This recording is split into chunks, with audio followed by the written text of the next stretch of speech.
So look at the macro operators at a high-level abstraction. Consider just one part of the current problem. Here is the initial state, here is the goal state, here is a final plan. To illustrate this idea of macro operators and hierarchical planning at multiple levels of abstraction, let us revisit this problem that we had encountered earlier. This was the initial state, this was the goal state, and we came up with this as the final plan.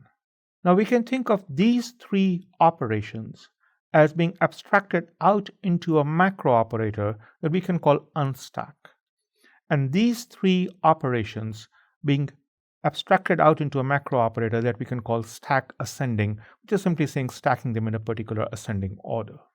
Here is the specification of the two macro operators, unstack and stack ascending. You have the preconditions and the postconditions, and this macro operator also tells you how this macro operator can be expanded into the lower level move operations. Similarly for the stack ascending macro operator.